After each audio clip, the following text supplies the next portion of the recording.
Hello. आज हम शिक्षक भर्ती परीक्षा के लिए अग्रवाल प्रैक्टिस सेट 5 लेके आए हैं और इसका पार्ट 2 लेके आए हैं।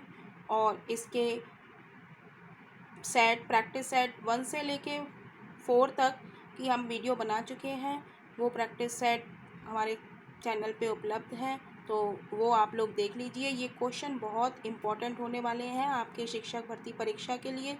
इस प्रैक्टिस सेट्स में जो भी हमने प्रैक्टिस सेट कराए हैं, इसमें हर तरीके का क्वेश्चन आप लोग देखेंगे कि हर तरीके का क्वेश्चन इसमें आ रहा है। और ऐसा विश्वास है कि कोई भी क्वेश्चन आपका छूटेगा नहीं है एग्ज़ाम में। तो इसी विश्वास के साथ आप लोग ये प्रैक्टिस सेट हल करते रहिए।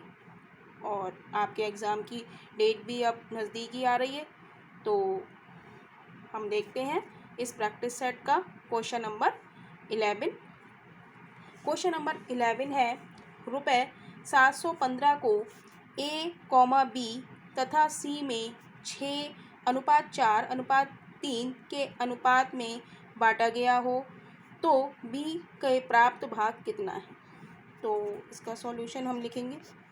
तो क्या होता है, B का भाग हम निकालेंगे। B का भाग बराबर क्या होता है, अनुपात बटे अनुपाती योग गुणा कुल। ठीक है, तो B का अनुपात कितना है, B का अनुपात है हमारा 4, तो हम लिख देंगे 4। अनुपाती योग, इन अनुपात का योग कर लेंगे, 6 + 4 + 3 और टोटल हमारा कितना है 715 रुपये। 715 रुपये को हमें बांटना है, तो इसको हम सॉल्व कर लेंगे। 4/6 और 4 10 और 3 13 क्रॉस 715। अब 13 से हम इसे डिवाइड करेंगे। 13 एकम 13, 13 पंजे 65 और 6 बचा, तो 13 पंजे 65। 4 की 55 से मल्टीप्लाई कर लेंगे, तो क्या आंसर आ जाएगा हमारा, 4 पंजे 20, 4 पंजे 20 और 2 22, यानी कि 220 रुपये। तो ऑप्शन हमारा ए इज़ राइट ऑप्शन। तो नेक्स्ट क्वेश्चन हम देखेंगे। तो इसी तरह आप लोग प्रैक्टिस सेट हल करते रहिए। और नेक्स्ट क्वेश्चन हम देखेंगे, क्वेश्चन नंबर 2। क्वेश्चन नंबर 12, 3 संख्याओं 3:4:5 के अनुपात में है और उनका लघुत्तम समावर्त LCM 4200 है, तो उनका मासा क्या होगा। 3 संख्याएं हैं हमारी, हम पहले 3 संख्याएं ले लेते हैं। 3:4:5 है, इसमें हम x से गुणा कर दें। 3x:4x:5x, तो हम 3x को लिख सकते हैं ऐसे, = 3 गुणा x। 4x को हम लिख सकते हैं 4 गुणा x। 5x को हम लिख सकते हैं 5 गुणा x, राइट। तो हमसे कह रहा है कि LCM, तो इन दोनों का, इन सब का LCM क्या हुआ, LCM क्या हो गया, मल्टीप्लाई हो जाती है। तो और x है, तो इन तीनों का क्या हो गया, एक x लिया जाएगा, तो इनकी मल्टीप्लाई करेंगे तो क्या हो जाएगा, 3 गुणा 4 गुणा 5 और गुणा इसमें क्या हो जाएगा LCM x। इन तीनों में से क्या हो जाएगा x, = LCM हमें दिया कितना है, हमें दिया है 4200, राइट। तो अब हम इसको सॉल्व कर लेंगे, तो ये हो जाएगा 4 पंजे 20 दिया 60x बराबर 4200। 0 से 0 गया, तो x बराबर आ गया हमारे पास 70। ठीक है, तो हम क्या करेंगे कि x की वैल्यू हम रख देंगे। तो ये है ना हमारा 3x अनुपात 4x अनुपात 5x, तो 3 की वैल्यू हम रख दें 3 गुणा 70 अनुपात 3 गुणा 70। संख्याएं हमारी क्या है, 3x 4x और 5x, तो और 4 क्रॉस 70, x की जगह हमने 70 लगा दिया और 5 और x की जगह हमने 70 से मल्टीप्लाई कर दिया। तो हम देखेंगे हमारा SCF क्या होगा यहाँ पे, 70। SCF क्या होता है हमारा, हाईएस्ट कॉमन फैक्टर। तो हम देखेंगे कि 70 हमारा इसमें भी है, 70 इसमें भी है और 70 इसमें भी है, तो हमारा SCF क्या हो गया, 70। तो एक बार इस क्वेश्चन को दोबारा देख लेंगे, क्योंकि ये बहुत इंपॉर्टेंट क्वेश्चन है और इस तरीके के क्वेश्चन बहुत आते हैं हमारे कॉम्पिटिटिव एग्ज़ाम में। कह रहा है तीन संख्याएं 3:4 के अनुपात में हैं और उनका लघुत्तम समावर्त्य यानी कि LCM 4200 है, तो उनका महत्तम समावर्त्य क्या होगा, यानी कि SCF क्या होगा। तो हम पहले मान लेंगे संख्याएं हैं हमारी 3:4:5 के अनुपात में, फिर हम इसमें सबसे x से मल्टीप्लाई कर देंगे। तो हम 3x को लिख सकते हैं 3 क्रॉस x, 4x को लिख सकते हैं हम 4 क्रॉस x, 5x को लिख सकते हैं हम 5 क्रॉस x। हमें LCM दिया है तो हम इन सब का LCM निकालेंगे। तो LCM क्या होता है, इन सब की मल्टीप्लाई। ये एक सा है तो x हो गया, सब में x का LCM क्या हो गया x, और इन तीनों की मल्टीप्लाई हो गई तो 60x आ गया। इसको LCM के बराबर रख दिया 4200 के, तो x की वैल्यू हमारे पास आ गई 70। तो अब हम 3x 4x और 5x जो नंबर है उसमें हम x की वैल्यू हम 70 रख देंगे। तो SCF हम निकालेंगे। इसका SCF क्या होता है, हाईएस्ट कॉमन फैक्टर। 70 सब में आ रहा है तो इसका SCF क्या हो गया 70। तो ऑप्शन हमारा C is right answer. Next question की ओर चलेंगे। नेक्स्ट क्वेश्चन है हमारा क्वेश्चन नंबर 13। रुपये 1000 की राशि पर 22% वार्षिक दर से 5 वर्ष का साधारण ब्याज कितना होगा। तो इस क्वेश्चन को, ये बहुत सिंपल क्वेश्चन है, इसको हम फॉर्मूले से भी कर सकते हैं। फॉर्मूले से कैसे करेंगे, PRT सिंपल इंटरेस्ट का फॉर्मूला क्या होता है, PRT अपॉन 100। तो P हमारा कितना है 1000, R कितना है हमारा 22, T हमारा कितना है 5/100, 0 ठीक है। तो इसको हम सॉल्व करेंगे 10 गुणा 5 दूनी 10, 5 दूनी 10 और 1 11। तो इसको हम मल्टीप्लाई करेंगे तो ये आ जाएगा हमारा 1100 रुपये। और इस क्वेश्चन को हम दूसरे मेथड से भी कैसे करेंगे, तो दूसरा मेथड हम देखेंगे। सेकंड मेथड क्या है कि राशि है हमारी 1000 रुपये की राशि पर 22% की दर से 5 वर्ष का साधारण ब्याज कितना होगा। तो राशि है हमारी, तो यानी कि मूलधन है। मूलधन हमारा क्या होता है 100% बराबर हो जाएगा हमारा 1000 के। तो इसकी हम 22 की और 5 की मल्टीप्लाई कर देंगे, 5 दूनी 10 और 5 दूनी 10। तो इतने परसेंट की वैल्यू कितनी होगी हमारी 1000/100, और ये जो 110 है ये मल्टीप्लाई में चला जाएगा। इसको सॉल्व कर लेंगे तो हमारा आंसर क्या आ जाएगा 1100। तो ये दो मेथड हैं जो आपको याद रह जाए। अगर फॉर्मूला याद नहीं रह रहा है तो हम क्या करेंगे कि जो हमारा मूलधन है उसे हम 100%, मूलधन हमारा 100% होता है तो हम उसे 100% के बराबर लिखेंगे, और दर और 5 की वर्ष की हम मल्टीप्लाई करके लिख देंगे। तो 110% हमारा कितना होगा, इतने बटे 100 गुणा 110। तो इसको हम सॉल्व करेंगे तो भी हमारा आंसर यही आएगा, यानी कि ऑप्शन हमारा D is right option. Then next question की ओर हम चलेंगे। नेक्स्ट क्वेश्चन है हमारा, एक व्यक्ति के पास, क्वेश्चन नंबर 4, ये भी एक बहुत इम्पॉर्टेंट क्वेश्चन है और ये अक्सर हमारी कॉम्पिटिटिव एग्ज़ाम्स में पूछा जाता है और आप लोगों ने देखा भी होगा, इस क्वेश्चन को बहुत देखा होगा और ये बहुत आसान क्वेश्चन है। एक व्यक्ति के पास कुछ मुर्गियाँ तथा बकरियाँ हैं। तो माना, हम सॉल्यूशन लिख देंगे, माना मुर्गी बराबर x और बकरी बराबर y। मुर्गी तथा बकरी है तो हमने मुर्गी मान ली x है और बकरी मान ली हमने y है। यदि इन सबके कुल 240 सिर हैं तथा 640 पैर हैं तो मुर्गियों की संख्या ज्ञात कीजिए। तो हम क्या करेंगे, हम जानते हैं कि सिर मुर्गी के और बकरी के सबका एक ही सिर होता है। तो हम लिखेंगे x + y = सिर कितने हैं 240, तो इसके बराबर रख दिया। और हम जानते हैं कि पैर हमारी मुर्गी के कितने होते हैं 2, तो हम लिखेंगे 2x, और बकरी के कितने होते हैं 4, तो 4y लिखेंगे हम, = पैर कितने हैं हमारे 640, राइट। तो अब हम इसको 2 से डिवाइड कर देंगे। 2 से हम डिवाइड करेंगे क्योंकि हमें निकालनी किसकी है, मुर्गियों की संख्या निकालनी। तो 2 से डिवाइड करने पर, 2 से भाग देने पर, समीकरण 1 मान लो इसे, चाहे इसे 2 मान लीजिए। तो समीकरण 2 को समीकरण 2 को 2 से भाग देने पर क्या होगा, x plus 2y is equal to 2 3 6 2 दूनी 4 0, राइट। एंड क्या है, ये आ गया हमारे पास तीसरी इक्वेशन, ठीक है। तो अब हम क्या करेंगे कि पहली इक्वेशन लिखेंगे x प्लस वाई, हमें x की वैल्यू निकालनी है, तो तीसरी और पहली इक्वेशन को हम लेंगे इज इक्वल टू 240।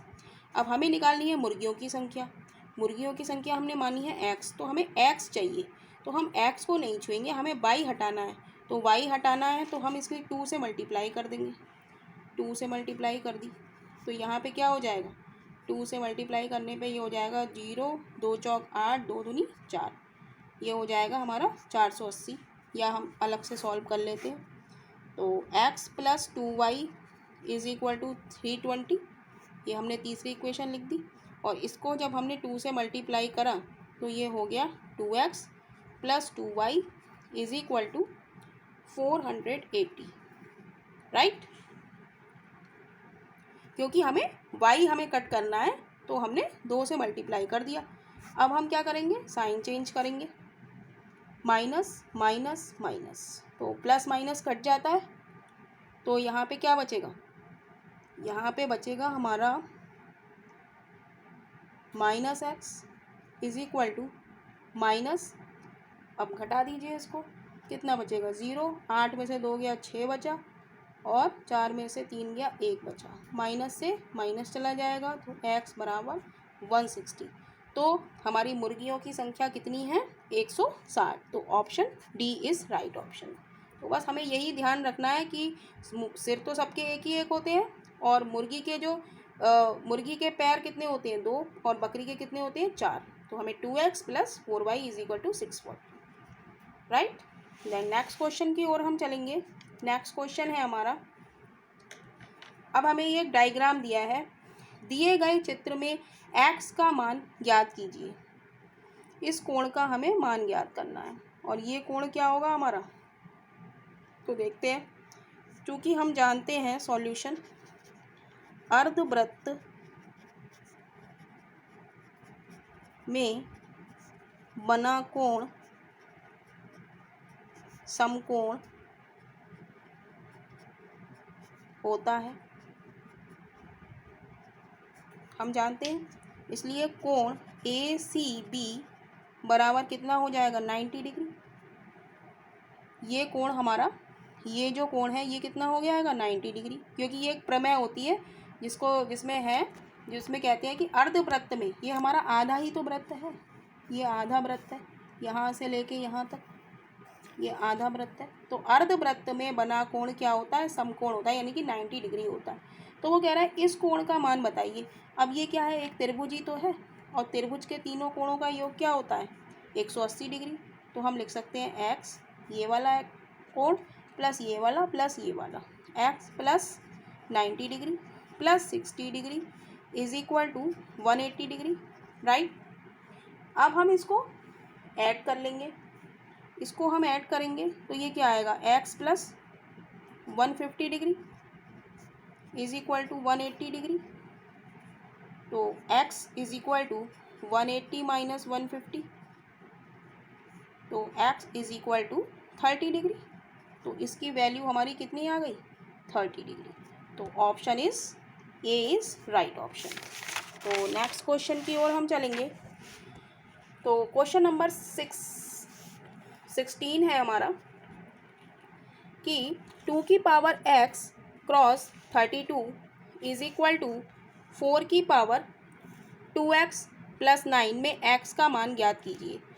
तो इसको हम कैसे सॉल्व करेंगे, 2 की power x cross 32 is equal to 4 की पावर 2x प्लस 9, ये दिया हुआ है, तो हम सबको 2 की पावर में हम चेंज कर लेंगे, तो 2 की पावर x इज क्रॉस लगाएंगे, और 32 को हम क्या लिख सकते हैं 2 दूनी 4 दूनी 8 दूनी 16 दूनी 32, यानी कि कितने 2 हो गए, 2 दूनी 4 दूनी 8 दूनी 16 दूनी 32, 1 2 3 4 5, तो 32 को हम लिख सकते हैं 2 की पावर 5, राइट। एंड इसको हम लिख सकते हैं 2 की पावर 4 को हम क्या लिख सकते हैं, 4 को हम लिख सकते हैं 2 की पावर 2, ठीक है। और इसको हमने लिख दिया ब्रैकेट में 2x + 9, ठीक है, क्योंकि हमें 2 की पावर में लाना है। तो गुणा में क्या होता है, घातें जुड़ जाती हैं, तो 2 की पावर x + 5 हो गया, राइट। एंड 2 की पावर, अब इस 2 को हम अंदर मल्टीप्लाई कर देंगे, तो 2 दूनी 4x प्लस 2 नेम 18, राइट। अब 2 की पावर, यहाँ पे 2 की पावर में आ रहा है सब, और यहाँ भी 2 की पावर में आ रहा है, पावर एक सी होती हैं, तो हम उनकी घातों को क्या कर देते हैं, बराबर कर देते हैं, यानी कि x + 5 = 4x + 18, ठीक है। तो अब हम यहाँ से x की वैल्यू निकाल लेंगे, तो यहाँ आ जाएगा 5 - 18 = 4x - x, तो ये बचेगा -13 = 3x, तो x की वैल्यू आ जाएगी -13/3 = x। तो यही हमारा इस क्वेश्चन का आंसर हो गया। x की वैल्यू उसने पूछी है, तो x की वैल्यू -13/3, तो ऑप्शन हमारा डी इज़ राइट ऑप्शन। ये सारे क्वेश्चन बहुत इंपॉर्टेंट होने वाले हैं आपके शिक्षक भर्ती परीक्षा के लिए। इस टाइप के ही क्वेश्चन अक्सर पूछे जाते हैं। नेक्स्ट क्वेश्चन है क्वेश्चन नंबर 17। तो 17 क्वेश्चन है a² - b² - 4ac + 4c²। तो इसके हमें फैक्टर करने हैं, तो हम क्या देखेंगे कि हमें क्या कॉमन आ रहा है। हम देखेंगे a² - 4ac + 4c², हम एक जगह लिख लें -b², ठीक है। तो ये हमारा एक फॉर्मूला बन रहा है, अगर हम इसको ध्यान से देखते हैं तो ये हमारा एक फॉर्मूला बन रहा है, क्या, a - 2c का होल स्क्वायर बन रहा है। a - b का होल स्क्वायर क्या होता है, a² + b² - 2ab, ठीक है। तो उसी के अनुसार हो गया ये a - 2c का होल स्क्वायर। अगर इसको a - 2c का होल स्क्वायर खोलेंगे तो क्या होगा, a - 2c का होल स्क्वायर हम खोलेंगे तो क्या हो जाएगा, a² + 4c² - 4ac। तो यही चीज़ आ रही है यहाँ पे, तो हमने लिख लिया इसे a - 2c का होल स्क्वायर -b²। अब ये हमारा क्या फार्मूला बन गया, a² - b² = क्या होता है, a + b and a - b, ठीक है। तो हम इसको खोल देते हैं, तो a - 2c - b and a - 2c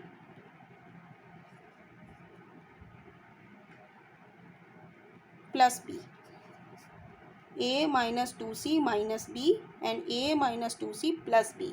तो हम देखेंगे कि कौन सा ऑप्शन हमारा राइट जा रहा है, ऑप्शन ए इज़ राइट।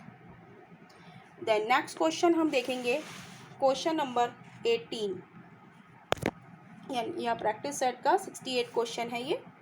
तो सॉल्यूशन हम लिखेंगे, कह रहा है 7 संख्याओं के समुच्चय का माध्य, 7 संख्याओं का माध्य हमारा 81 है। यदि किसी एक संख्या को हटाया जाता है तो शेष संख्याओं का माध्य 78 हो जाता है, तो हटाई गई संख्या का मान ज्ञात कीजिए। तो हम लिखेंगे 7 संख्याओं का माध्य, 7 संख्याओं का माध्य बराबर दिया है हमें 81, तो योग क्या हो जाएगा, योग बराबर हो जाता है 7 × 81, यानी कि संख्या गुणा माध्य, योग बराबर क्या होता है, संख्या गुणा माध्य, राइट।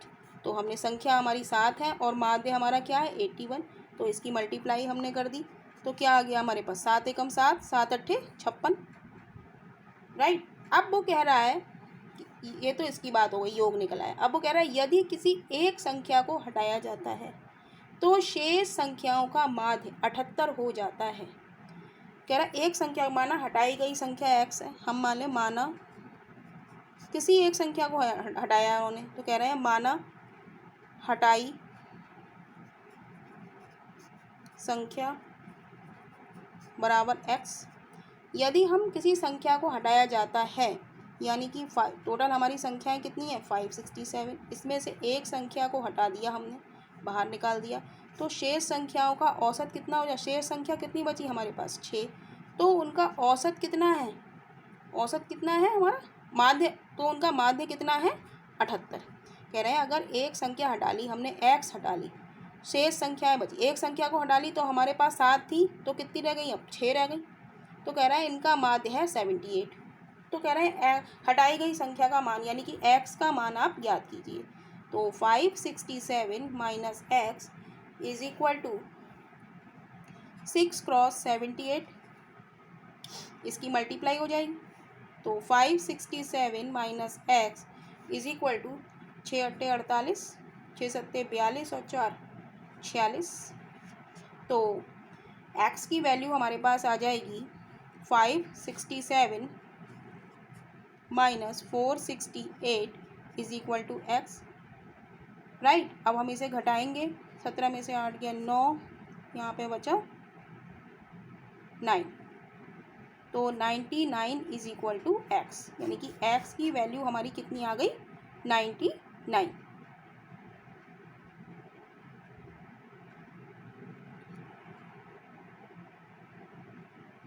तो ऑप्शन हमारा डी इज राइट ऑप्शन। तो नेक्स्ट क्वेश्चन की ओर हम चलेंगे। नेक्स्ट क्वेश्चन है यदि 15a plus 15b plus 15c is equal to 165 हो तो a कॉमा b तथा c का औसत ज्ञात कीजिए।